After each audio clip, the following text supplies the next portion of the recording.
You know, folks, I've been doing this a long time. And let me tell you, I've seen it all.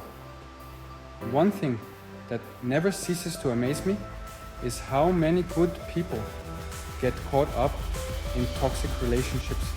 They let these emotional vampires suck the life right out of them. Well, I'm here to tell you, you don't have to live that way. We're gonna talk about 6 types of toxic people you need to watch out for, from the users to the abusers. These are the folks who will drag you down faster than a runaway train. We're gonna break down their tactics, show you how to spot them a mile away, and most importantly, how to set those boundaries and get them out of your life. Because let me tell you something, you deserve to be surrounded by people who lift you up, not drag you down. So let's get real, get honest, and get ready to take back your life. The first type of toxic person to watch out for is the user. They see you as a means to an end, always looking for something: money, a place to crash, or someone to listen. Users are masters of disguise. They can be charming, funny, and irresistible. They know how to play the game. But it's all an act. They don't care about you or your feelings. You're just a tool to them. Once you're no longer useful, they'll drop you. How do you spot a user? Look for patterns. Always asking for favors. Never returning them. Disappear when you need something.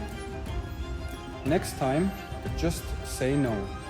Be firm, not rude. I'm sorry, I can't help you with that. Watch their reaction. Angry, guilt-tripping you, or moving on to the next person.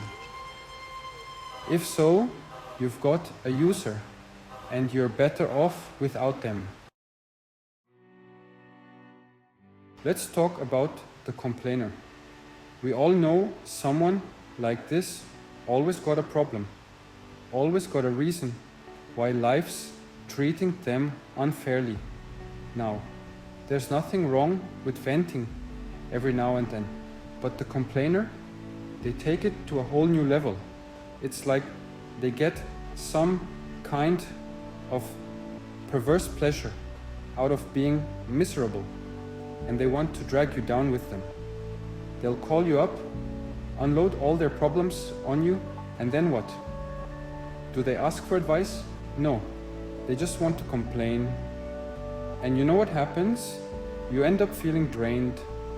They suck the positive right out of you. So, how do you deal with a complainer? Set boundaries. You don't have to listen to them whine and moan all day long. Next time they start their negativity spiral, try this. Look, I hear you, but I've also heard this same story 100 times before. What are you going to do about it? Now, they might not like that, they might get defensive, but you got to stand your ground. You're not their therapist, you're their friend. And friends, don't let friends wallow in misery. Now let's talk about the competitor. At first glance, these folks might seem great. They're ambitious, they're driven, and they always seem to be on top of their game. But there's a dark side to this competitive spirit. You see, the competitor can't stand to see anyone else succeed. Your wins are their losses, and they'll do whatever it takes to make sure they're always on top. They'll downplay your accomplishments, sabotage your efforts, and even try to steal your thunder. Now, this isn't always malicious. Sometimes they're not even aware they're doing it, but that doesn't make it any less toxic. How do you spot a competitor? Look for the subtle signs. Do they always have to one-up you? Do they get jealous when you achieve something? Do they try to make you feel bad about your successes? Here's the thing. You can't control their behavior, but you can control how you react to it. Don't let them dim your shine. Celebrate your victories, no matter how small. And when they try to bring you down, just smile and say, Thanks, I'm really proud of myself. that'll really get under their skin. The manipulator. Let's talk about the manipulator. This is the person who knows how to push your buttons, how to play on your emotions, and how to get you to do what they want. They're masters of guilt trips, silent treatments, and playing the victim. They'll twist your words, make you question your own sanity, and leave you feeling like you're walking on eggshells. Now, here's the thing about manipulators. They're often very good at what they do. They can be charming, they can be persuasive, and they can be downright convincing. But don't let them fool you. Their tactics are designed to control you, to keep you under their thumb. They're not interested in a healthy two-sided relationship. They're only interested in getting what they want. How do you deal with a manipulator? First of all, trust your gut. If something feels off, it probably is. Don't let them gaslight you into thinking you're being too sensitive or overreacting. Set clear boundaries. Let them know that you won't tolerate their manipulative behavior. And if they don't back down, walk away. The abuser. Now, let's talk about the abuser. This is the most dangerous type of toxic person and the one you need to get away from as quickly as possible. Abuse can take many forms: physical, emotional, verbal, or even financial. But no matter what form it takes, it's never okay. Abusers are all about power and control. They want to dominate you, to break you down, and to make you feel small and insignificant. Now, abusers often start out subtly. They might be charming, attentive, even seem like the perfect partner. But over time, the mask starts to slip. They might start making belittling comments, trying to isolate you from your friends and family, or even threaten you. Here's the thing about abusers. They rarely change. They might apologize, they might promise to never do it again, but it's usually just a matter of time before the cycle of abuse starts all over. If you're in an abusive relationship, please get help. Reach out to a trusted friend, family member, or a domestic violence hotline. You are not alone and you deserve to be safe. The narcissist. Finally, let's talk about the narcissist.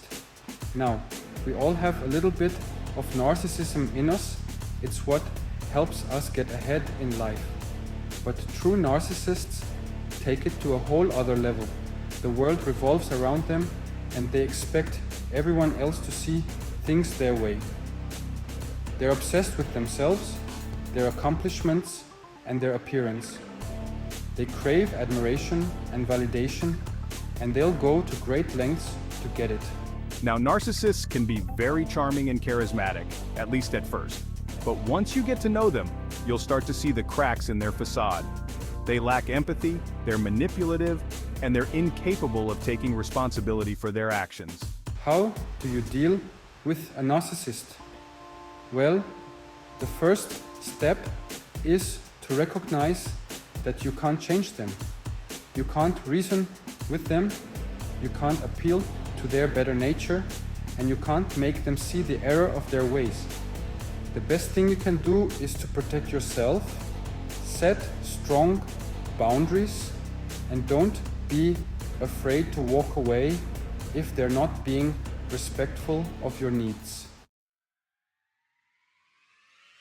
You deserve better. Look, I know dealing with toxic people is tough.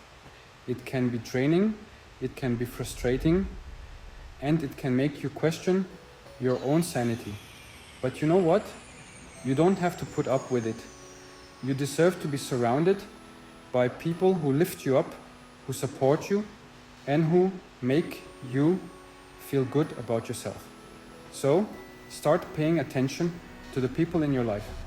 Are they givers or takers? Are they positive or negative? Do they make you feel good about yourself, or do they drain your energy? With magnetic mind coaching, you can find yourself and separate from others. If you begin testing these behaviors and setting boundaries now, you'll protect your energy and foster healthier, more balanced relationships going forward. Remember, a strong, stoic man doesn't let toxic people drain him. He controls who gets access to his time, energy, and mind.